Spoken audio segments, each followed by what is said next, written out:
पिया जी को फल फल करूं।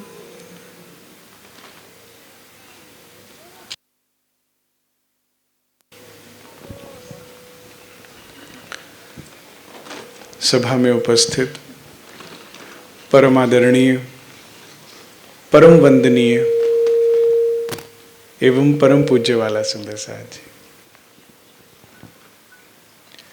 श्री राज जी की अपार मेहर हम सब ब्रह्मात्माओं को मूल मिलावे में बैठा ये लाड का खेल दिखा रहे हैं। हम इस खेल में कभी आए ही नहीं। आए हैं क्या? मूल मिलावे का कोई द्वार पूर्व पश्चिम जहां से निकल कर आए हो? कोई द्वार है जहां से निकल कर आए खेल में? वहीं बैठे देख रहे हैं, लेकिन कहने में आता है आए हैं। कैसे? जैसे हम सपने में बॉम्बे गए तो सुबह उठ के क्या बोलेंगे? मैं रात को सपने में बॉम्बे गई थी, लेकिन हम गए थे क्या? वहीं जहां सो रहे थे वहीं बैठे बॉम्बे को देखा। आप वहां बैठे हैं जिससे कोई सुरक्षित स्थान ही नहीं। आप वहां बैठे हैं जो इस जैसे करोड़ों ब्रह्मांड बना के एक ही पल में मिटा देते हैं। अक्षर भगवान ऐसे करोड़ों ब्रह्मा विष्णु महेश बनाकर मिटा देते हैं एक पल में। वे अक्षर भगवान भी जो 100 सीढ़ियां नहीं चढ़ सकते, मूल मिलावे में प्रवेश नहीं कर सकते, आप वहां बैठे हो। इससे बड़ी कोई जगह हो सकती है? और फिर उसके बाद हम क्या कर रहे हैं? चिंताएं। उसके बाद हम क्या हो रहे हैं? दुखी, stress, tension, anxiety, pressure, depression. क्यों? क्योंकि हम खुद को जान नहीं रहे कि हम कौन है। आज नव वर्ष प्रारंभ हुआ है, पहला दिवस है। मैं श्री राज जी के चरणों में प्रार्थना करूंगा कि हम सब का ये जो नया वर्ष शुरू हुआ है, इसमें हमें खूब सारी सेवा दें, खूब सारा हमारे हृदय में प्रेम इश्क बरसाएं, और इस वर्ष हमारी आत्म जागृत कर दें। और आज जी मेहर करें अगला वर्ष ना चढ़े, अगला वर्ष परम धाम में। लेकिन इसके लिए हमें थोड़ी मेहनत करनी पड़ेगी। आज जी सुंदर साथ ने सुबह मुझसे बोला कि मुझे आशीर्वाद दीजिए। मैंने कहा मैं तो वाणी से आशीर्वचन दे सकता हूं। मेरे में परमहंस रामरतन महाराज जी की तरह क्षमता नहीं कि छूकर परम धाम दिखा दे, लेकिन जितना मैंने उनकी जीवनी को भी स्टडी किया है, वो भी जैसे श्री इंद्रावती जी ने दिल में लिया, तुम देखो मैं क्यों ना देखूं। तो देवचंद्र जी, धनी श्री देवचंद्र जी युगल स्वरूप अंदर विराजमान है, लेकिन एक प्रोसेस से होकर गुजारा। जैसे ही कहा कि तुम चाहते क्या हो महाराज, ये बात बताओ सीधा। कभी आप अनाज छोड़ देते हैं, कभी सोना चांदी लाके मेरे कदमों में रख देते हैं, कभी कुछ। आप चाहते क्या हो? फिर कभी कहते हो मेरे अवगुण बताओ। कहते इतना ही कि आप देख के वर्णन करते हैं, हम सुन के रोते तो हैं लेकिन दिखता नहीं। तो उसी वक्त हृदय से श्री राज ने कहा तथास्तु। सदगुरु का काम यहां पर हो गया खत्म। सदगुरु का काम क्या था? आपके हृदय को इतना तैयार कर दे। उन्होंने इतना धाम वर्णन किया, इतना सत्य का वर्णन किया कि इंद्रावती की आत्म बिलख गई सत्य को देखने के लिए, तड़प गई, और उसके लिए हर चीज करने को तैयार है। बस यहां काम हो गया सदगुरु का खत्म। वाणी आपके हृदय में प्रेरणा उपजाएगी सत्य मार्ग पे चलने के लिए, सुखद मार्ग पर चलने के लिए, आनंद वाले मार्ग पर चलने के लिए। और वो 400 साल से यही मार्गदर्शन कर रही है। लेकिन दुख की बात है 400 वर्ष से हम वाणी नहीं खोलते। हम क्या खोलते हैं? मोबाइल खोलते हैं। आप कभी देखिए मोबाइल में कितना समय खराब करते हैं। आजकल तो मोबाइल ही बताता है इतने घंटे आप उस पर रहे। आप टीवी खोलते हैं, आप यहां वहां की बातें करते हैं। आपने हुजूम लगा रखा है, भीड़ लगा रखी है अपनी जिंदगी में, अपने दिल में, उन लोगों की जो आपको ठगने के लिए आए हैं। चंचल चतुर चपल चाल, ये माया छे अति बलवंती। आपको लगता है ये तो मेरा भाई है, ये तो मेरी बहन है, ये तो मेरा मित्र है, ये तो मेरा सहयोगी है, ये तो मुझे बहुत मदद करता है, सहयोग करता है। नहीं, उसका उद्देश्य कुछ और है। उसका आपका ये समय खराब करना, आपका 1 घंटा खराब करना, 1 दिन खराब करना, आपका जन्म खराब करना, ये उद्देश्य है। आप जिसे अपना अपना समझ रहे हैं वे अपना नहीं है, वो माया का बाशिंदा है। वो किस लिए आया है कि आपने जो वाणी से या सदगुरु से शब्द लिए उसे उतार देना और इसी में घुमाए रखना। कहीं तुम्हारे दिल को ये झूठ झूठ ना लगे और कहीं आप सत्य की तरफ बढ़ने ना लगो, तो वो आपका अपना कैसे हुआ जो आपके जन्म को खराब करने के लिए लगा हुआ है। भले ही वो आपका 100 काम करता हो, भले ही वो आपसे प्यार से बोलता हो, आपसे प्रेम रखता हो। सरकार कहते थे भाई जो बुरा बोलते हैं वही अच्छे हैं, क्योंकि बुरा बोल के दिल से तो निकल जाते हैं। जो अच्छा बोलते हैं वो ठगते रहते हैं, दिल में ही बैठे रहते हैं। इसीलिए जब धनी मेहर करते हैं ना तो सब दुश्मन हो जाते हैं। जैसे इंद्रावती जी पर हुई हवसा में, कह ही दिया ना सुंदर साथ ने भी कि की ही होगी चोरी, महाराज ठाकुर ने, ऐसे थोड़ी कार्रवाई होगी, किया ही होगा गबन। और जो 2 भाई थे वो भी जेल में हैं, तो वो भी गुस्से से देख रहे हैं कि मेरी तुम्हारी वजह से, तुम्हारी भजन भक्ति की वजह से हम भी बताओ आज यहां हैं। ये मेहर थी कि कहर था? यही मेहर थी। हमें कहर लगता है, वो मुझसे रूठ गया, वो मुझसे नाराज हो गया, वो मुझसे बात नहीं करता। ये अच्छा है जब धनी मेहर के हृदय में लेते हैं ना तो सबको आपसे अलग करते हैं, कह रहे अलग हो जाओ, चलो छोड़ो इसे, इसे अपनी असलियत दिखाओ। माया को कहते हैं बस बहुत ठग लिया, अब इसे असलियत दिखा कि मैं दुखदाई नहीं हूं। माया का सत्य दिखाते हैं।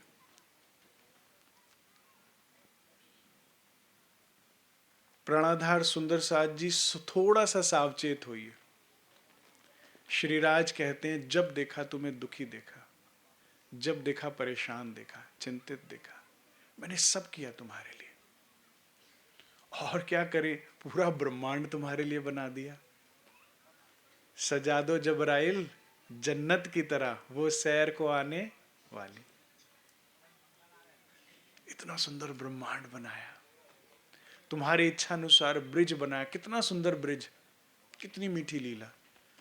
फिर रास में ले जाकर रामते खिलाई, फिर पुनः तुम्हारी इच्छा ना पूरी होने के कारण दोबारा लेकर आया, और एक पल के लिए भी तुम्हें अकेला नहीं छोड़ा, वहां भी और यहाँ भी। यहाँ भी हर युग में सदगुरु रूप में तुम्हारे सानिध्य में रहा। मैं कितना दूर था, बस 1 कॉल अवे। राज जी को क्या कहते हैं हम, हाजरा हजूर, आवाज लगाओ और हाजिर हो जाए। मेरे सदगुरु सरकार साहब को अंतर ध्यान हुए 23 साल हो चुके हैं, लेकिन सदगुरु वो जो तन छोड़ने पर भी निभाते के बाद भी प्रेम हो तो ऐसा हो। आज भी मुझे जरूरत होती है, आज भी मैं अकेला पड़ता हूं, आज भी मैं परेशान हूं, आज भी उदास हूं, तो ना सिर्फ मेरे आंसू पोंछने आते, मेरा मार्गदर्शन भी करते। आज भी मुझे कभी अकेले नहीं पड़ने दिया उन्होंने, बशर्ते हम उनकी बातों पर चले। परमहंस रामरतन महाराज जी जैसे ही बनारसों माता जी से मैंने पूछा था, बनारसों माता जी का नाम सुना है आपने? परमहंस रामरतन महाराज जी को उनको महाराज जी ने परमधाम दिखाया था। ये पूरा रतनपुरी समाज सुंदर साथ काफी जानता है।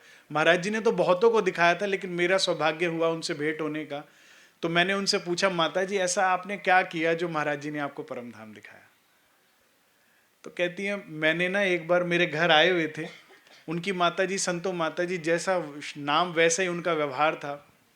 वैसा तो सुंदर साथ मैंने जीवन में कभी सुना ही नहीं, संतो माता जी जैसा। तो महाराज जी उनके घर आया करते थे।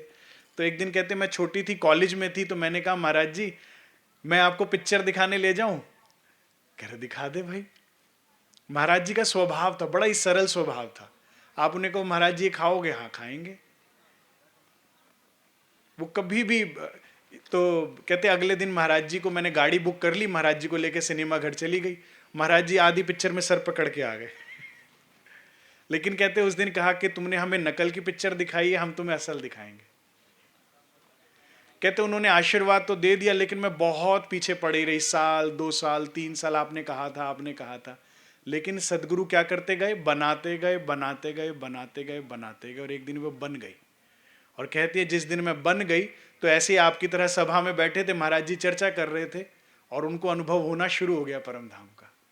महाराज जी जान गए कि धनी कृपा हो रही है, तो कहते संतो बनारसो क्या कर रही है, पंडाल में सो रही है, चल जा तारतम भवन में जाके सो, नींद आ रही है तो। वहां भेज दिया, क्योंकि अनुभव चलना था 3-4 घंटे, और 3-4 घंटे में पूरा परम धाम 25 पक्ष उन्हें घुमाया। तो वाणी या सदगुरु आशीर्वचन देके आपको बनाते हैं। धनी देवचंद्र जी का काम तब खत्म हो गया जब इंद्रावती जी ने मांग लिया, तुम देखो मैं क्यों ना देखूं। और यही सभी प्रवक्ताओं के या गुरुजनों का एकमात्र उद्देश्य है। धनी जिस भी हृदय में बैठकर बोल रहे हैं, वे चाहते क्या है कि आपका दिल भी रो पड़े श्री इंद्रावती जी की तरह से, कि बस झूठ की कुरूपता देख ली, झूठ कुरूप ही है, ये झूठ है संसार, ये कुरूप ही है, यहां का स्थान, यहां की वस्तु, यहां के व्यक्ति कुरूप ही है। कुरूप क्यों है? क्योंकि कंपैरिजन करो ना परम धाम से, तो परम धाम से बढ़कर ऐश्वर्य यहां कहां ढूंढोगे? पुखराज पहाड़ से सुंदर यहां कौन सी इमारत ढूंढ लोगे? परम धाम के फूल बाग, नूर बाग, कुंज निकुंज से ज्यादा सुंदर फूल कहां ढूंढ लोगे? प्राकृतिक सौंदर्य कहां ढूंढ लोगे? परम धाम में आए अति विशाल वनों से ज्यादा सुंदर और विशाल वन कहां ढूंढ लोगे? श्रीराज से सुंदर स्वरूप कहां ढूंढ लोगे? श्रीराज के हृदय में जो आपके लिए प्रेम है, उससे ज्यादा प्रेम कहां पालोगे, कहां खोज लोगे? तो धनी आपसे कुछ लेने नहीं आए हैं, आपको बेटर वे ऑफ लिविंग देने आए हैं। 400 साल से प्रयास करें, लेकिन हम सदगुरु के शरण में आए तो, वाणी की सानिध्यता करें तो, तब तो हमें हमारा सुमार्ग मिले। जब भी हम कहीं बाहर जाते हैं ना घूमने के लिए, या कोई भी प्रोडक्ट खरीदते हैं आजकल, उसके साथ एक ना हेल्पलाइन वो बुकलेट मिलती है गाइडलाइन के लिए, देखा है आपने? कोई भी छोटा बड़ा प्रोडक्ट हो, उसके साथ ये मिलता है कि इस सामान को कैसे इस्तेमाल करना है, ऐसे खराब हो जाएगा, ऐसे लंबा चलेगा, होता है। तो जब हम इस खेल में आए ना, साथ में ये हेल्पलाइन आई। खेल में जा रही हो तो वहां कैसे जीना है, कैसे चलना है, कैसे आनंद होगा और कैसे दुख होगा, नहीं बताया? लागोगे जो तो दुख तुमको तो है, ऑप्शनल है, कंपल्सरी नहीं है दुख। तो मास्क हटाओगे तो कोरोना आता है, पहना होगा तो। मुझे कोरोना कैसे हुआ पता है आपको? मैं एक सुंदर साथ का हाल पूछने गया जिनको कोरोना हो गया था। वे कहते, अमित जी देखिए मुझे तो खुशबू आ नहीं रही, आपको आ रही है? मैंने कहा ये अच्छा किया आपने। पूरे शरीर में कोरोना कहीं टच करे कुछ नहीं होता, यहीं से होता है, रेस्पिरेटरी सिस्टम से अंदर जाता है, आंख से नहीं, कान से नहीं, हाथ से नहीं। आपने सीधा द्वार दिया उसे। शाम तक हो गया था।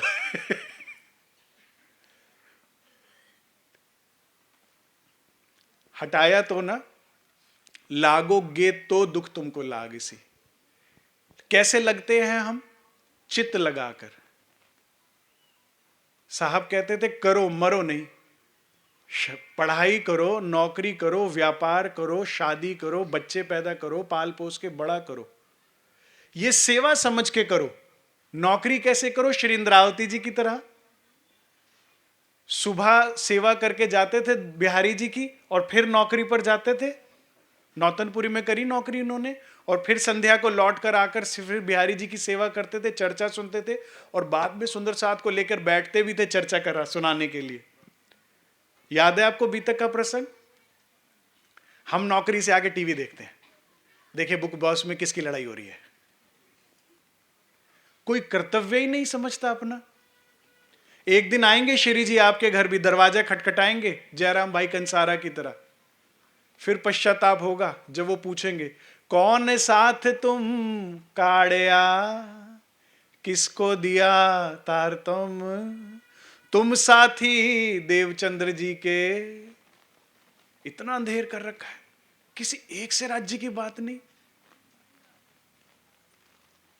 हमने अपने ग्रुप में नियम बनाया कि कोई भी व्हाट्सएप पे नॉर्मल इधर उधर का मैसेज नहीं भेजना है, तो चुपई भेजो। नया साल है तो चुपई भेजो, जन्मदिन है तो चुपई भेजो, कोई भी खुशी है गम है चुपई भेजो। सारे मोबाइल में वाणी होनी चाहिए और कुछ ना। जागृत बात हो, क्यों ना बनाए हम आपस में ये नियम। जो थोड़ी बहुत जरूरत की बात है उसके बाद जब सुंदर साथ मिले तो जागृत बात हो। घर का काम खत्म करो, उसके बाद जागृत बात हो। आइदर वाणी से जुड़िए, आइदर सुंदर साथ की जूम मीटिंग्स हैं, व्हाट्सएप पे बात करिए। सिर्फ सत्य, इतना सत्य कर दीजिए कि पूरी पृथ्वी पर सत्य ही सत्य हो जाए। जिस दिशा से आवाज है तो केवल वाणी की, सत्य की बात, परम नाम की बात। जितने दिए तुम जलाओगे उतनी ही रोशनी तुम्हें मिलेगी, मैं बता रहा हूं। जहां भी आप मुड़ोगे वहां सत्य की बात होगी। ये ना चलाइए, इससे ना शोर आएगा बेटा। कोई नहीं, थोड़ी देर गर्मी सह लेंगे। ये हमारा कर्तव्य है, हमें वाणी के समीप आना। तो और इससे, इसके समीप आने पे लाभ है कि हानि है? मुझे तो बहुत लाभ हुआ।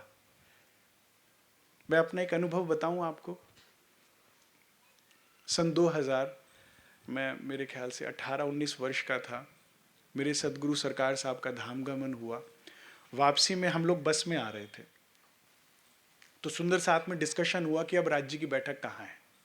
किसी ने कहा वापस गुम्बद जी चली गई, किसी का नहीं अब शेरपुर चली गई, किसी ने किसी व्यक्ति में बताया उसमें चली गई, किसी ने कहा वहाँ, किसी ने कहा नहीं अब रतनपुरी में समाधि में है राज्य की शक्ति।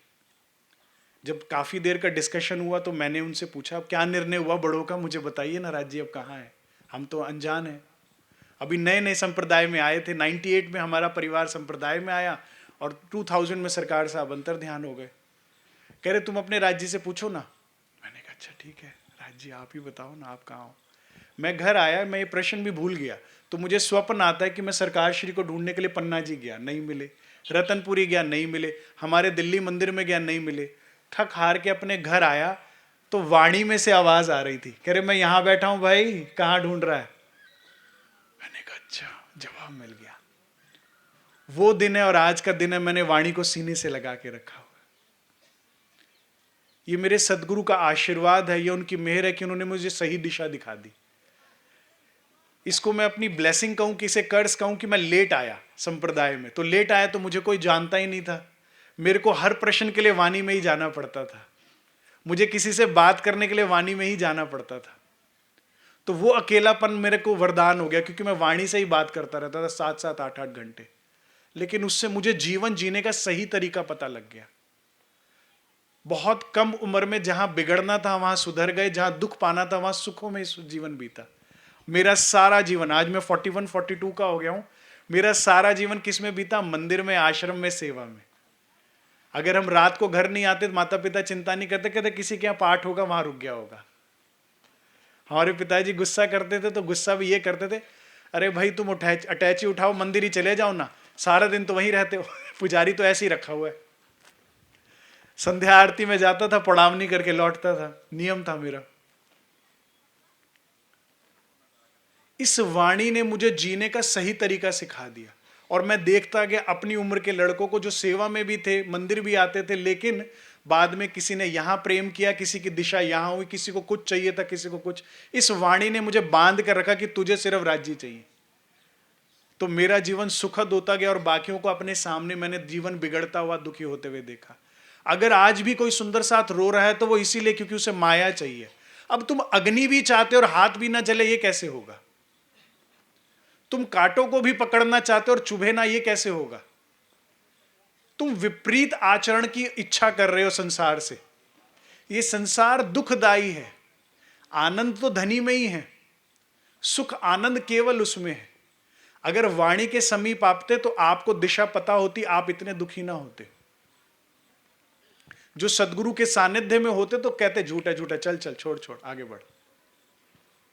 मैंने कल ही प्रसंग बताया ना चरण सिंह भैया का, कि जब उनके बेटे का धाम गमन हुआ, अभी न्यू बॉर्न बेबी एक्सपायर हो गया, उसके बाद फौरन ही किसी कार्यक्रम में जाना था, तो उसका क्रियाक्रम करके वो सरकार साहब के पास स्टेशन पर आ गए, रेलवे स्टेशन पे। अब वो 2 मिनट के लिए उदास थे। सरकार ने 2 बातें बोली, जैसा कल मैंने बताया कि भाई सुख लेना है तो एक ही बहुत, दुख उठाना है तो 100 भी कम, चल अब ट्रेन आ गई, सामान उठा। कह रहे आए सामान रखना करने में, बैठाने करने में, मैं भूल ही गया कि क्या हुआ। इतना सहज है। सदगुरु खेल को झूठ मानते और इसीलिए आपको भी झूठ लगता है, खेल खत्म, दुख खत्म। मैं इसीलिए कई वर्षों तक इस सेवा से बचा हूं। आयोजक कहते थे आप सेवा कीजिए, ये तो राज्य का काम है, करना चाहिए, आप मंच पर चलिए, आप चर्चा वाणी कीजिए। मैं कहता था लेकिन भाई मेरी समस्या समझो, मुझे अभी खुद खेल सच लगता है, मैं खुद दुखी हूं, किसी को कैसे बोलूं कि ये झूठ है। मुझे कुछ तो अपने पे काम करने दीजिए, मुझे कुछ तो झूठ को झूठ मानने दीजिए, मैं इसे पार कर लूं, मैं फिर औरों की सेवा करूंगा ना, हम तो सेवा के लिए हैं। तब तक मुझे जूता घर में ही सेवा करने दीजिए। आजीवन मैंने जूता घर में ही सेवा करी है। आज भी मेरे मंदिर पीतमपुर आप आएंगे तो मेरे को जूता घर में पाएंगे। मैं पहले वहां सेवा करता हूं, फिर ऊपर मंदिर में जाता हूं, क्योंकि सुंदर साध की चरण धूलि जितनी मुझ पर पड़ती गई उतना मुझे भाग्य लगता गया। मैं तो यही समझता हूं, सारी शफकत बरकत उसी से। इसीलिए मैं जब निज मंदिर में भी जाता हूं तो वहां प्रणाम करने से पहले जो बाहर कारपेट है ना, वहां प्रणाम करता हूं कि सुंदर साध की चरण धूलि है, इसे नमन करूंगा तो कुछ मिलेगा। पहले हमें झूठ झूठ लगे, क्योंकि ये जो सेवा है ना, ये सेवा, ये खुशियां बांटने की सेवा है। लेकिन अगर मैं खुद ही दुखी हूं तो, मुझे को खेल सच लगता तो मैं कहां खुशियां बांटूंगा। हमारे पास ऐसा ऐसा सुंदर साथ आता है जिसके घर में डेथ हो गई, किसी के घर में कैंसर हो गया, किसी का कारोबार खत्म हो गया, किसी के का कुछ हो गया। अब किस दिल से बोले झूठ है, अगर खुद को ही नहीं झूठ लगता हो तो मैंने अपने ऊपर पहले बहुत मेहनत करी, खूब वाणी अध्ययन, ध्यान में खुद अपनी मन की चादर को खूब रगड़ रगड़ के धोया, साफ किया। झूठ को झूठ माना, ये सेवा आसान नहीं है, बड़ी परीक्षाओं में से गुजरना पड़ता है। ऐसे ही आपको डॉक्टर की डिग्री नहीं देते थे, किसी को भी चीर फाड़ना शुरू कर दो। पहले बहुत परीक्षा से गुजरना पड़ता है, झूठ को झूठ मानने के बाद ये सेवा मिलती। तो प्राणाधार सुंदर साहब जी, कुछ जब आप सदगुरु का सानिध्य, वाणी का सानिध्य करते हैं तो ये झूठ झूठ लगता है। तो लागोगे जो दुख को तो दुख तुमको लागसी। मैं हृदय से चाहता हूं मेरा कोई भी सुंदर साथ दुखी ना हो, किसी भी सुंदर साथ के नेत्रों में आंसू ना हो, कोई भी पीड़ित ना हो, लेकिन ये करना आप ही को है। मैं केवल दिशा निर्देश कर सकता हूं वाणी अनुसार। चल मैं भी रहा हूं, काम अभी मेरा भी पूरा नहीं हुआ है, लेकिन जितना समझ में आया वो कि लागोगे तो, यहां दिल मत दीजिए, यहां नजर मत दीजिए, यहां उम्मीद न कीजिए। आज अगर सारे बैठक का सार मैं आपको दूं, अगर आप 4-5 दिन से यहां आए हैं, अगर मैं आपको एक मूल मंत्र दे दूं जिससे आपके जीवन में बहुत बड़ा परिवर्तन आएगा, वो ये सुन लीजिए, उम्मीद। इस शब्द से ज्यादा दुख कोई नहीं देगा आपको जीवन में। अगर ये उम्मीद झूठ से है तो आपको कोई बचा ही नहीं सकता, कोई पराशक्ति नहीं बचा सकती आपको दुख उठाने से, अगर आपको उम्मीद यहां पर है। उम्मीद प्रेम की, उम्मीद सानिध्य की, साथ की, उम्मीद मुझे समझने की, मुझे कोई समझता नहीं, यहां उम्मीद ना कीजिए। यहां कोई नहीं समझेगा, यहां कोई साथ नहीं देगा, यहां कोई प्यार नहीं करेगा।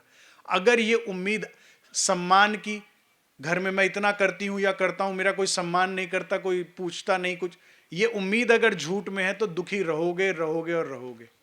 और अगर ये उम्मीद सत्य से है तो आनंद ही आनंद। श्री इंद्रावती जी को उम्मीद सत्य से थी, तो हवसा का जो 1 वर्ष था वो आनंद में बीता, क्योंकि विरहा में बीता।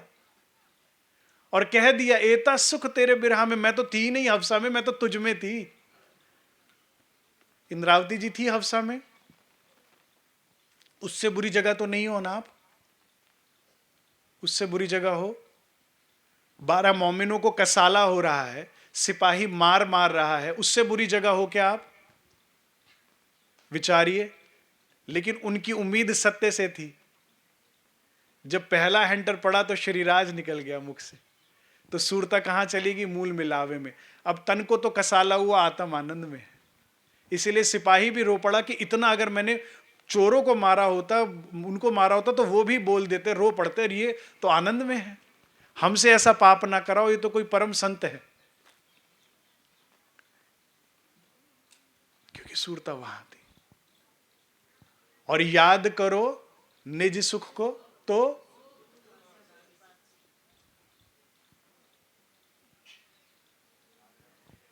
ये वाणी हमारे और आपके लिए आई थी, इसकी सानिध्यता करिए। यही हमारे जीवन में परिवर्तन लाएगी, यही मार्गदर्शन करेगी। प्राणाधार सुंदर साज जी, आप ब्रह्मात्मा हो। कितना बड़ा पद है आपका, मैं बताऊं आपको। आप कौन हो? हृदय सम्रागिनी हो, अक्षरातीत की। श्री राज कहते तू मेरे हृदय पर राज करती है, तुझे और कौन सा राज चाहिए? कहां और कहां तू अपना साम्राज्य फैलाना चाहती है? मुझे इतने लोग जाने, इतनी जने बात करे, इज्जत करे, ये करे, मेरे पास इतना घर हो, इतना बड़ा। कहां तुझे अक्षरातीत का हृदय का साम्राज्य मिला है? तू हृदय सम्राग्नि है मेरे। इससे बड़ा कोई पद हो सकता है क्या? पूर्ण परम धाम 25 पक्ष जिनके हृदय में, तुम उनकी सम्राग्नि हो। तुम्हारा राज्य इतना बड़ा है, फिर और क्या चाहिए? लेकिन क्या एक्सेस नहीं कर रहे तुम? अपने अधिकार को एक्सेस नहीं कर रहे तुम। और बताऊं मैं आप कौन हो? आप राज विलासिनी हो, जो राज के विलास में रहती है। इससे बड़ा कोई पद है? आप रास विलासिनी हो, रास में विलास, जिसके बारे में लोगों ने केवल सुना है, और सुनने मात्र से ही, जो बस सुना भी किन से है? सुखदेव मुनि वेद व्यास जी ने पंच अध्यायी में रास का बड़ा संक्षिप्त वर्णन किया है। क्योंकि जनक, उन्होंने टोक दिया बीच में, और क्या कहा फिर उन्होंने? तू राजा मैं जोगी भया कहने वाला। कह रहे ना तुम पात्र थे सुनने के, ना मैं कहने के पात्र थे, तो पराशक्ति आकर वर्णन करेगी। सिर्फ उतने में ही जो दीवानी हो गई पूरी दुनिया, तुम उस रास की विलासिनी हो। रास अक्षरातीत का परम विलास है। अक्षर भगवान जानना चाहते थे कि परम धाम में क्या प्रेम की लीला होती है, उस लीला को दिखाने के लिए रास किया गया था। एक बार तो डूबिए रास में, ब्रिज में, परम धाम में, धनी के स्वरूप में, बस फिर आनंद ही आनंद है। आज नव वर्ष के दिवस पे मैं आपको यही बता रहा हूं, आपकी अपनी शक्ति। जैसे जब सीता हरण हुआ ना राम काल में, तो पूछा गया कि कौन है जो रावण के राज्य में जाकर देख कर आए कि सीता जी वहां है भी कि नहीं। क्योंकि पता ही नहीं ना कि वायुयान में लेकर किस दिशा में चले गए रावण। एज तक तो पता लगा, अब समंदर में किस दिशा में गए, तो पहले पता तो करो कि है भी कि नहीं वहां पर। अब ये कार्य कौन करेगा? इतना बड़ा समुद्र कौन लागेगा? तो सबके मुख से एक ही बात निकली, एक ही नाम निकला, कौन? हनुमान जी। लेकिन वे अपनी शक्ति भूल चुके थे। तो भगवान राम ने हनुमान जी को बुलाया कि हे हनुमान, तुम पवन पुत्र हो। एक छलांग लगाकर आपकी शक्ति इतनी थी कि सूरज को एक सुंदर सा वो समझकर, फल समझकर निकल गए थे। पता है आपको ये बात?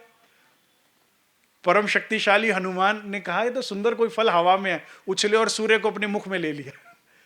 सृष्टि में अंधेरा हो गया। तो उनको श्राप देके उनकी शक्तियां भुलाई गई कि ये तो बड़े उत्पाती हैं, और उस पर इतने शक्तिशाली बाल्यकाल में ही। कह रहे आप भूल गए हो, आप एक छलांग में वहां जा सकते हो। भगवान ने उनको उनकी शक्ति याद दिलाई, उन्होंने बोला जय श्री राम, छलांग लगाई और पहुंच गए। ऐसे ही श्रीराज आपको आपकी शक्ति याद दिला रहे कि आप कौन हो। श्रीराज अक्षरातीत के हृदय की सम्रागिनी हो, राज विलासिनी हो, रास विलासिनी हो। आप अपना भाग्य खुद लिख सकते हैं। कहां भाग्य को दोष दे रहे हैं? क्योंकि जो अब तक आपने चाहा वही आप देख रहे हो। आज जो देख रहे हो ना, किसी दिन आप ध्यान में बैठिएगा एकाग्रता के साथ, आप जानेंगे कि जो मैंने चाहा वही तो पहुंच पाया है। तुम वहीं खड़े हो जहां तुम, अब मैं इस सड़क से चलकर मैं ही तो यहां आया हूं, मुझे कोई उठाकर थोड़ी ले आया है। अगर मैं सोचूं मैं यहां कैसे पहुंच गया, मैं ही चलकर आया हूं ना, मैंने इच्छा की होगी मंच पर आने की। तो तुम वहीं हो, जिस भी नौकरी में हो, जिस भी घर में हो, जिस भी स्थिति में हो, तुमने ही कभी इच्छा की तो तुम वहां हो। जो अब तक मांगा वो देख रहे हो, अब जो मांगोगे वो आगे देखोगे। अब पिछली सीढ़ी को तो आप बदल नहीं सकते, जो पिछले चाहा वो अभी सीढ़ी चल रही है, अगली तो बदल सकते हो। अब वाणी मंथन करके, सदगुरु का सानिध्य करके, अब जो भी मांगो वो क्या मांगो? सत्य मांगो, क्योंकि सत्य में ही आनंद है। मैं तो राज्य को यही बोलता हूं, मुझे पता है कि यहां किसी पे मेरा अधिकार नहीं है, तुझ पर तो है ना, क्योंकि बाकी सारी लीलाएं होती हैं और भंग होती है। प्रेम होता है और फिर वियोग हो जाता है, मित्रता होती है फिर नाराजगी हो जाती है। आज कोई साथ में है तो कोई अंतर ध्यान भी हो सकता है। यहां पर कोई भी पद प्रतिष्ठा, कोई भी यौवन, कुछ भी टिकने वाला नहीं है। तो मैं किसी चीज पर नहीं हाथ रखता, आप पर तो अधिकार है मेरा। अब मुझे तुम चाहिए, तुम्हारा प्रेम चाहिए, अब मुझे मेरा घर चाहिए। सत्य वस्तु पर, जिस पर तुम्हारा अधिकार है, ये वो अधिकार है जो राज्य भी चाहे तो नहीं ले सकते, उस पर अधिकार जमाओ। Access your right. अब क्या चाहिए? परम धाम के सुख। यहां जो जानो तो करो धनी तुम्हारी में, यहां जैसे मर्जी चलो, यहां ब्रह्म मुनियों की तरह भिक्षा के टुकड़े मंगवा दो, यहां चाहे चीरक वस्त्र पहना दो, चाहे घर बार छोड़ा दो, लेकिन अब तुम चाहिए। कहां रहूंगी? तुम्हारे हृदय में, मुझे कहीं नहीं रहना। और ये शरीर, ये जहां मर्जी रखो, ये तुम्हारी मर्जी। मैं अपने शरीर या आजीव की चिंता नहीं करता। कई सुंदर साथ ना बहुत बार प्रश्न, अब हमारा जीव कौन सी बहिष्ठ में जाएगा, ये वाला जीव। मैं कहा मेरे जीव को कहीं डाल दो, उसको पहली बहिष्ठ दो, 7वीं दो, 8वीं दो, कोई भी मत दो, मुझे क्या करना। मेरे जीव को कहीं डालो, शरीर को, मुझे तुम चाहिए। मुझे कहां रहना है? तुम्हारे हृदय में। मुझे कहां रहना है? हृदय क्या है शरीराज का? परमधाम 25 पक्ष। जब खेल खत्म करना आप करो, जिसकी भी इच्छा रह गई रह, मुझे पल पल परमधाम में आपके हृदय में रहना है। खाना, दीदार, पीना, खाने को दो ना दो, इस शरीर को मेरी आत्मा की खुराक मुझे दे दो। मैं आपको जो बता रहा हूं ये परमहंसों की रहनी है, जो एकमात्र, जो केवल वे ही थे जो परम आनंद में रहे। हम अपनी बुद्धि से चले तो दुख ही दुख बटोर रहे हैं और अभी तक बटोरते आ रहे हैं। वाणी की बुद्धि से चलो, परमहंस वे बेटर जानते हैं। ये महामती है। आप 100 ग्राम की बुद्धि से क्या निर्णय ले रहे हो अपने जीवन का? तुम आने वाले 10 दिन नहीं जानते, पिछले वाले 10 दिन भी भूल गए हो। ये आने वाले जन्म भी जानती महामती, पिछला भी जानती तुम्हारा सब। इनकी बुद्धि से चलो तो क्या मांगो? कहां रहना है? आपके हृदय में। खाना पीना क्या है? आपका दीदार। बस मेरी इतनी जरूरत है, बाकी आपकी चिंता। क्योंकि इस तन को रखना रखना तुम्हारा काम है, मेरा काम थोड़ी है। खेल दिखाना तो रखना पड़ेगा ना उनको। मैं तो अपना, तुम ही राखा। कारज अपना था तुम्हारा, तुमने रखना रखो, नहीं रखना ना रखो, मुझे इसकी चिंता नहीं है। मुझे तुम चाहिए, जिसे अक्षरातीत चाहिए, उसके साथ परमधाम, उनका प्रेम, उनका सुख, सब कंबाइन पैकेज है। तुम आए, दुख गया। अब इसका मतलब या तो आपने चुपाई सुनी नहीं या इसका समझा नहीं, जो दुखी हो। जो अगर ये चुपाई पता होती तो दुख क्यों होता? इतना ही तो करना था कि तुम आ जाओ, दुख गया सब दूर। इस शरीर का भी और आत्मा का भी। आत्मा का दुख था उनसे मिलन, शरीर का जो भी दुख होगा दूर। तुम आ जाओ बस। अगर ये चुपाई पता होती तो हम बुलाते नहीं, राय श्याम जी, राय श्याम जी। मैं जब बहुत दिल से बुलाता हूं तो कहता हूं राजी श्यामा जी, राजी श्यामा जी। ये छोटा बच्चा बुलाता है, मेरी आत्म धनी को बुलाती है राजी श्यामा जी। जब तक आओगे नहीं, पूरे परमधाम में मेरी आवाज गूंजेगी धनी। चांदनी चौक में, पाट घाट में, रंग महल के बाहर खड़ी आवाज लगाती रहूंगी आपको। कभी तो दरवाजा खोलोगे, राजी श्यामा जी, राजी। मुझे और कोई काम नहीं है, मुझे इससे बेहतर काम कभी कोई मिला ही नहीं। तेरा इंतजार करना और तुझे आवाज लगाना, मुझे और मेरा और कोई काम नहीं है। अगर आप कहते हो ना हम आए एते काम ब्रह्म सृष्टि ले जाने घरधाम, मेरा भी अब और कोई काम नहीं, मेरा और कोई कर्तव्य नहीं। मैं अमित ही नहीं हूं, मैं ये शरीर नहीं, मैं अमित नहीं, मैं तो आत्मा हूं, आपके चरणों में बैठी हूं। देवचंद्र जी ने कोई कर्तव्य समझा क्या? 16 वर्ष की आयु में निकले, पीछे सोचा माता पिता का क्या होगा? अब पिताजी ने जबरदस्ती विवाह कर दिया, उसके बाद धर्म पत्नी को कभी एक भी सुख का क्षण दिखाया? बच्चों के बारे में कभी सोचा? तो क्या बुरा हो गया क्या? राज्य ने नहीं देखा? जो जो कर्तव्य जिम्मेदारियां तुम छोड़ते जाओगे, राज्य अपने आप पकड़ते जाएंगे। अरे ये तो देख ही नहीं रही, मुझे ही देखना पड़ेगा। जैसे पत्नी होती है ना, लापरवाह होती है, वो कहते पर्स उठा लो, ये तो भूल ही जाएगी। मोबाइल उठा लो, इसका जेब में रख लो, नहीं तो दोबारा मुझे ही लेके देना पड़ेगा। ऐसे जितनी जिम्मेदारी तुम छोड़ते जाओगे राज्य पकड़ते जाते और तुमसे बेहतर निभाएंगे। तुम्हारा एक ही काम है, तुम दुल्हा और न जानू, इश्क सो सब अंगो साक्षात। अपना भाग्य खुद लिखिए सुंदर साथ जी, आपका कोई भाग्य विधाता नहीं है। सुंदर साथ पूछता है खेल तो फिर राज्य ने सोच ही रखा है, तो सब प्री प्लान है, तो हम तो कुछ नहीं कर सकते। हाँ हम कर सकते ना, टीवी देखेंगे। कैसे नहीं कर सकते, रिश्तेदारों के जाएंगे। हाँ हम समय खराब करेंगे ना, क्योंकि हमारे हाथ तो कुछ नहीं है। खेल प्री प्लान है क्या?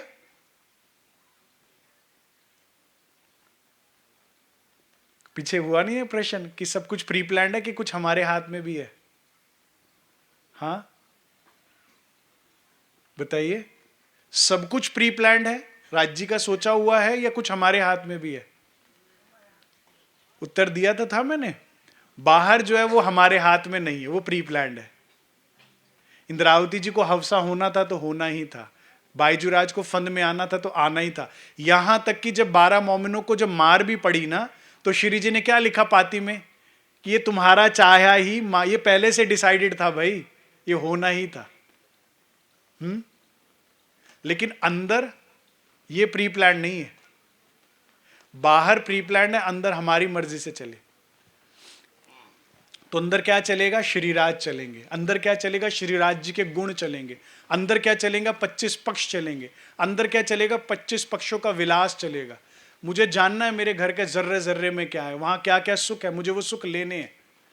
मुझे जानना है मेरे नख से सकते अगर मेरे धाम धनी, मेरे दाम दुल्हा कैसे दिखते हैं। मैंने जब पहली ही चौपाई पढ़ी, नख का नूर चीर चढ़े आसमान में, मैं वहीं रुक गया।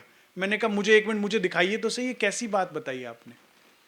आप कह रहे हैं नख के इसमें इतना प्रकाश है, करोड़ों सूर्य समाज है, मुझे एक बार तो अनुभव कराइए, मैं आगे बढ़कर क्या करूं। अड़ जाइए वहां पर। चाहेंगे तो नहीं देंगे राज जी, नहीं देंगे। महामती जी वाणी में कहते हैं बिना मांगे सब कुछ देने वाले राज जी महाराज, क्या मांगने पर सही वस्तु ना देंगे? अड़ो तो सही, पढ़ो तो सही कि नख का नूर, इतना प्रकाश, करोड़ों सूर्य, कैसा होता होगा राज जी। हम तो क्या है वो नकली नेल पॉलिशें लगाते हैं, वो शाइनर लगाते हैं, उससे नाखूनों में शाइन आती है। राज्य के नाखूनों में नेचुरल है। अड़िए, मुझे देखना है, मुझे नहीं समझ में आया।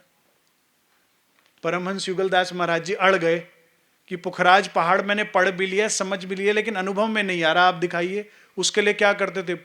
गुम्मट जी और बंगला जी की प्रदक्षिणा देते थे पूरी रात, 11 के बजे से सुबह 4 बजे तक। कहते इतनी परिक्रमा देते थे कि खून के छापे पड़ते थे। और फिर सुबह उठते ही, जैसे सुबह हुई, मंगल आरती के लिए सब सुंदर सा आता है तो अपना चले जाते थे एकांत में, और फिर बाचने लगते थे चर्चनी। इतनी मेहनत करी तो राज्य ने परम धाम दिखाया, पुखराज पहाड़ के सुख दिए, फिर उन्होंने उल्लेख किया अपनी अपनी चर्चनियों में।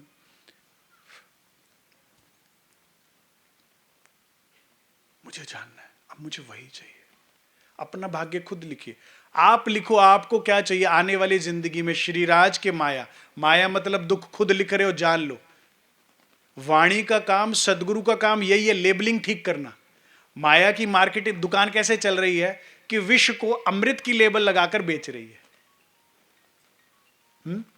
सदगुरु क्या करते हैं, वाणी क्या करती है, लेबल ठीक करती है। अब चॉइस कर, अब तू जानती है किसमें क्या है। अब माया मांग रही है तो तुझे पता है दुख होगा, अब गलती नहीं हो सकती। अब समझ बूझकर अपना भाग्य लिखिए, आप खुद के भाग्य विधाता है। मैंने बताया आपसे ऊपर कोई पद नहीं। अक्षरातीत की हृदय की जो सम्रागिनी है, उससे ऊपर क्या पद होगा मुझे बताइए जरा आप। हमने तो इतना ही समझा है, शर अक्षर अक्षरातीत, इससे ऊपर तो कुछ भी नहीं। अगर आप उनके हृदय की सम्रागिनी है, वहां आपका साम्राज्य है, तो इससे ऊपर क्या हुआ। लेकिन हम ही चयन कर रहे हैं अपने जीवन में, आगे कांटे बो रहे हैं, हम बो रहे हैं, हम ही चाहना कर रहे हैं माया की। मेरी बात समझ में आ रही है? अपनी चॉइस बदलिए, अपनी संगत बदलिए, जो मैंने कल की बैठक में लिया, क्योंकि संगत ही आपको गलत दिशा निर्देश करती है।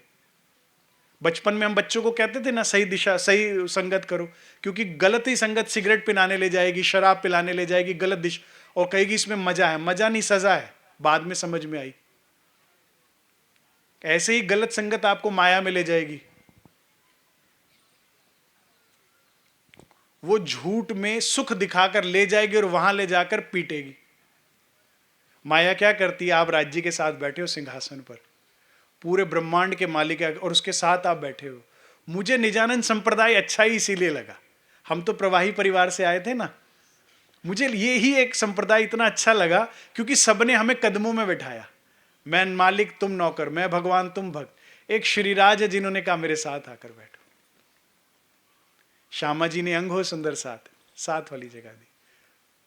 अब यहां हम बैठे हैं राज्य के साथ, तो अलग वैभव है, अलग ऐश्वर्य है, अलग रुतबा है। अब माया आती है, वो चाहिए आपको, बड़ा सुख है उसमें। आप खुद धनी को छोड़कर, उनके चरणों को छोड़ के इसके पीछे जाते हो, फिर ये ले जाकर खूब पिटाई करती है, ये फिर अपने कदमों में बैठा के गुलामी करते हो। तो तुम गुलामी खुद कर रहे हो इसकी बातों में क्यों आए? माया कहती ये चाहिए, मेरे धनी दे देंगे जो मुझे चाहिए, उनको बेहतर मुझसे ज्यादा मेरा पता है, वो मेरा टेस्ट जानते हैं। जो सुंदर साथ मुझे जानते हैं ना, सेवा में होते हैं, तो पूछते हैं ये वाली सब्जी बनी आप खाओगे? मैं कहा मुझे तुम्हें पता है मैं खाऊंगा कि नहीं खाऊंगा? कह रहे नहीं खाओगे।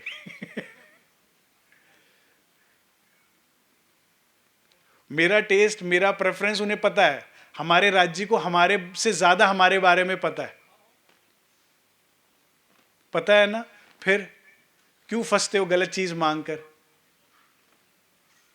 बोल दो ना, जो जानो त्यों कर, धनी तुम्हारी माया के लिए जो जानो त्यों करो, आत्मा के खुराक के लिए नहीं, ठीक है? न्यूट्रल रहना है, जो जानो जो तो करो माया के लिए। आपके प्रेम इश्क के लिए तो इंद्रावती जी कहती ना, दर्द इश्क प्रेम तुम्हारा फेर फिर मांगू मैं प्रेम। खूब मांगो। मैं तो जो सुंदर साथ मुझसे जुड़ता है उसको एक ही कहता हूं, खूब ख्वाब देखो, खूब ख्वाब देखो, खूब इच्छाएं करो राज्य की, खूब सपने सजाओ, खूब डायरियां भरो, मुझे राज्य के ये सुख चाहिए, ये सुख चाहिए, ये वाला भी सुख चाहिए। खूब देखो, कितना प्यार मांग सकते हो, मांगो, सब मिलेगा। तुम्हारा काम केवल ख्वाब देखना, पूरा करने का उसका काम है, लेकिन वाणी का सानिध्य करो सदगुरु का, ताकि सही दिशा में ख्वाब देखो। माया के ख्वाब देखते हो, पूरे होने पर फिर रो रहे हो, पहले पूरे ना होने पर रो रहे हो, फिर पूरे होने पर रो रहे हो। कॉलेज में एडमिशन नहीं मिलता तो उदास कि एडमिशन नहीं हुआ, एडमिशन हो गया तो उदास, पढ़ना बहुत पड़ रहा है, सिलेबस बहुत भारी है, पता ही नहीं था इतना पढ़ना पड़ेगा। अभी पास हो गए, नौकरी नहीं लग रहे तो उदास कि नौकरी नहीं लग रही, पढ़ के क्या फायदा, और नौकरी लग गई तो उदास, वो इतना काम करा रहा है बॉस, इतना तो सोचा ही नहीं था। हाँ, अभी पीछे एक सुंदर साथ, वो यूएस के लिए इतना परेशान था, करीबन 1 साल से लगा हुआ था, हर रोज फोन आता था, भैया ये दिक्कत आ रही है, अब ये दिक्कत आ रही है, अब ये दिक्कत आ रही है, लग गया वीजा। अब वहां जाके उदास, भैया बहुत अकेला हो गया हूं। कर बस काम करो और सो, काम करो और सो।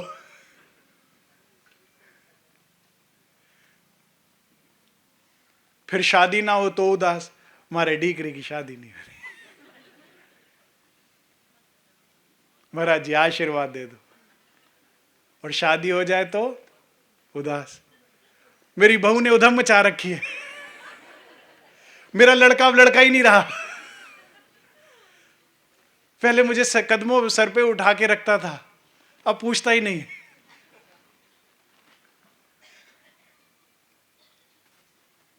तुम यहां जो ख्वाब देखते हो तो उदास, ना पूरे होने पर भी उदास, पूरे होने पर भी उदास। सत्य के ख्वाब देखो, खूब ख्वाब देखो। राज्य कहते मैं तुमसे कुछ लेने नहीं आया हूं, देने आया हूं। नेत्रों को, मेरा संप्रदाय सबसे सुंदर है, इनमें जैन मुनियों की तरह बाल नहीं पूटने। जितने भी धर्म संप्रदाय सब त्याग की बात करते हैं, ये भी छोड़ दो, ये भी छोड़ दो, वो भी छोड़ दो, इसलिए सबके चेहरे शुष्क है। आप देखिए जाकर, ये YouTube पे लाइव हो रहा है मेरे पे केस हो जाएगा लेकिन जाइए ना आप, जितने भी संप्रदाय हैं, जितने भी सन्यासी हैं, जितने भी नन बन गई, जो क्रिश्चियनिटी में गए, जहां भी गए, सबको छोड़ा दो, सब कुछ छुड़ा दिया उन्होंने, ये भी छोड़ दो, ये भी छोड़ दो, चेहरे इतने उदास, जीवन पे, चेहरे पे जीवन ही नहीं है, खुशी नहीं, क्योंकि छोड़ सब कुछ दिया, मिला कुछ भी नहीं। अच्छा खाना नहीं, अच्छा पहनना नहीं, अच्छा जान कहीं कर, कुछ नहीं करना, बैठे रहो पत्थर की तरह। हमारा संप्रदाय ये नहीं है। राज जी कहते तेरी नेत्रों को सुंदरता पसंद है ना, तो देखना मुझे। कहां यहां देख रहा है, मुझे देख, परम धाम को देख, इससे सुंदर क्या है। तेरे श्रवणों को मधुर संगीत पसंद है, तो नवरंग भाई जी का नृत्य और संगीत सुनना। परम धाम में तो वायु भी बहती है, तो पेड़ों में से होकर गुजरती है, तो बांसुरी की संगीत की स्वर सुनाई देते हैं। जमुना जी भी स्वर में बहती है, पशु पक्षी भी स्वर में चहकते हैं। और सबसे सुंदर संगीत मेरे श्री राज जी की आवाज, जब वे बोलते हैं तो ऐसा लगता है कानों में मिश्री घुल गई, वो सुनना। हम सबके जीवन में वो दिन आए जब हमारी परात्म के नाम से हमें भी राज जी बुलाए। जब वे आपका नाम ही पुकारेंगे ना, देखिएगा क्या आनंद होता है। स्पर्श इंद्री को कोमलता पसंद है ना, तो देखना पूरा परम धाम कोमल है। एक बार मेरे चरण छूके तो देख कितने कोमल है। तो यहां त्याग की बात नहीं है, यहां तो परम सुख, परम ऐश्वर्य की बात है। बेटर। और फिर इन इंद्रियों में ताकत नहीं है ज्यादा। रू नैनो दीदार कर, रू जुबा हक्सो बोल, रू कानो बातें सुने, यूं पट अरश के खोल। आत्मिक स्वरूप में आप खड़े होकर देखिए, इंद्रियों में शक्ति ज्यादा है, वाइब्रेशन ज्यादा है, अधिक कोमलता का अनुभव होगा, अधिक सुंदरता का अनुभव होगा, अधिक सुंदर संगीत सुनने को मिलेगा। परम धाम के प्रत्येक फल में प्रत्येक फल की का स्वाद है। जिह्वा को रस अगर स्वाद पसंद है ना, रसा स्वादन अगर अच्छा लगता तो चक परम धाम के सारे वनों में सारे वृक्षों में सारे फल लगते हैं। मैं अपने बचपन की बात बताऊं, जब 18-19 साल का था और नई नई चितवनी मुझे लगानी आई कि कैसे करना चाहिए, तो मुझे ना उस जमाने में ना मैंगो शेक और ये शेक्स बड़े पसंद थे। तो मैं चितवनी में यही देखता था कि मैं पाट घाट पे बैठा हूं, शेक्स लगे हुए हैं, ये सारे पीऊंगा। आधा आधा घंटा मैं शेक्स को ही देखता रहता था। हाँ, ये भी मिलेगा, खूब खुशहाली लेकर आओ, ये वाला पी लिया, वो वाला लाओ। क्यों वर्णन किया परम धाम में ये सारा? नहीं, अन्यथा परम धाम में श्रीराज पर्याप्त है आपको प्रत्येक सुख देने के लिए, पूर्ण अति पूर्ण है, उनसे बाहर ही नहीं आ पाओगे। फिर भी पूरे परम धाम का जो ऐश्वर्य और प्रत्येक वस्तु बताई इसलिए कि चिंता ना कर, यहां कुछ छूट जाएगा। एक सुंदर सा आता है, करे वो गोलगप्पे तो मिलते हैं ना ऊपर। मुझे बड़े पसंद है। अरे सारे अप्पे मिलते हैं वहां। राज जी ने इसीलिए सारा वर्णन किया है कि ऐसी कोई चीज नहीं है जो यहां हो और वहां ना हो, लेकिन ऐसी बहुत सी चीजें जो वहां है और यहां कभी आई ही नहीं। सब कुछ है वहां। इसीलिए राज जी कहते हैं चलो चलो रे साथ, आप पड़ जाइएगा। मैं तुमसे कुछ छुड़ा नहीं रहा, तुम्हें बेहतर देने आया हूं। अपना भाग्य खुद लिखिए, जो चाहोगे वो पाओगे। मेरा समय तो हो गया, 5 मिनट और ले सकता हूं, सिर्फ 5 मिनट। प्रणधार सुंदर साथ जी, ये मेरे ख्याल से शायद आखिरी मंच है, कल तो समाप्ति है। कल मुझे जाना भी है आगे टिंटोई के कार्यक्रम के लिए, तो शायद समय मिले ना मिले आपसे संबोधन करने का। हमारा 4-5 दिन से विषय चल रहा था आत्म जागृति कितनी अनिवार्य है और उसके लिए करना क्या है। आज आखिरी पॉइंट कवर करना था, लेकिन राज जी ने ये विषय ले लिया। तो आखिरी पॉइंट है कि परमधाम जाना है कि हृदय को परमधाम बनाना है? उत्तर दीजिए मुझे आप। हमने परमधाम जाना है या हृदय को ही परमधाम बनाना है? जाना नहीं है, हमेशा तो कहते रहते हो जाना है। जाना कैसे? वहीं तो बैठे हो, वहीं बैठे हृदय में माया चल रही है, माया की चाहनाएं चल रही हैं। अभी से हृदय को परमधाम बनाना है, जिसे क्या कहते हैं? अर्श दिल। इस हृदय को परमधाम कैसे बनाओगे? कैसे बनाओगे? अपनी रहनी में बदलाव लाइए। कैसे? आखिरी के 3 मिनट है, ध्यान से सुनिए। श्रीराज कहते हैं जो जो क्रियाकलाप आप परमधाम में करते थे, सारा दिन में वही भाव ले लीजिए। सुबह उठते ही जाइए रंग प्रवाली में प्रणाम करने के लिए, प्रातः का भोजन कीजिए तीजी भूमि में, बाल भोग, राजभोग श्री राज जी के साथ जो है, हम राजभोग तो नीचे करते हैं, राज जी को अरुगाइए, ठीक है। संध्या बिताइए पाट घाट पर, रात्रि बिताइए रंग परवाली में, पूरे दिन भाव रखिए परम धाम का। इसके अलावा क्या कीजिए, हृदय में आत्म भाव लाइए। इस दिल को अर्श बनाने का क्या भाव है कि मैं आत्मा हूं, मैं जीव नहीं, मैं शरीर नहीं, मैं आत्मा हूं। इसका मतलब कुछ रिस्पॉन्सिबिलिटी भी नहीं है, हर बात पे दुखी नहीं हो सकते, हर बात पे आप झगड़ा नहीं कर सकते, ऊंचा नहीं बोल सकते, गुस्से में नहीं रह सकते, क्योंकि मैं आत्मा हूं, मेरा कोई कर्तव्य है, मेरा कोई रुतबा है। जैसे कोई घर में सड़क चलते व्यक्ति को बोले ना, अरे भाई आप इतने अच्छे परिवार से हैं, आपका माता पिता इतने बड़े हैं, आप क्या कर रहे हैं? नहीं, शर्मिंदा हो जाओगे आप एकदम से। अरे भाई आप तो राजसी परिवार से हैं और आप ऐसे 10-10 रुपए के लिए झगड़ा कर रहे हैं, अच्छा लगता है? ऐसी आप हमेशा याद रखिए आप कौन है, हृदय में ये भाव रखिए। यही है दिल को अर्श बनाना। अच्छे सुंदर साथ बन जाइए, हृदय में सदैव राज्य के लिए प्रेम रखिए, सदैव सुंदर साथ के लिए सद्भावना रखिए, सदैव सुंदर साथ के लिए हृदय में सेवा भाव रखिए, और घर में भी सुंदर साथ ही भाव रखिए, घर में भी सदैव सेवा भाव रखिए। बना दीजिए पूरे ब्रह्मांड को ही परम धाम। जैसे आप धाम में थे, सेवा भावी, प्रेम भावी, सुबह होती थी राज्य के लिए, रात होती थी राज्य, जीते थे राज्य के लिए, मरते थे राज्य के लिए, ऐसे ही हो जाइए। हम घर की सेवा भी करेंगे तो राज्य के लिए, घर वालों की डांट भी सहेंगे तो राज्य के लिए, कोई अगर गलत बोल भी जाए, कुछ गलत हो भी जाए तो राज्य आपकी मर्जी से मंजूर है, सब कुछ राज्य के लिए कर दीजिए। हृदय परम धाम बन जाएगा, अर्श बन जाएगा। फर्क खत्म हो जाएगा कि कहां बैठे हो, फर्क खत्म हो जाएगा, गारंटेड कह रहा हूं मैं, अपने अनुभव से कह रहा हूं। जब आपके अंदर थोड़ी सी सहनशीलता बढ़ जाएगी घर में, परिवार में, कि कोई बात नहीं, हुक्म से तो बोल रहा है राज्य के, कोई बात नहीं, सब सुंदर साथ ही तो है, सुंदर साथ को 100 खून भी माफ है, जब लग रही है साथ में हो ही रही है रेणु समान, चलो कोई नहीं, मैं छोटी बन गई, मैं छोटा बन गया, कोई बात नहीं।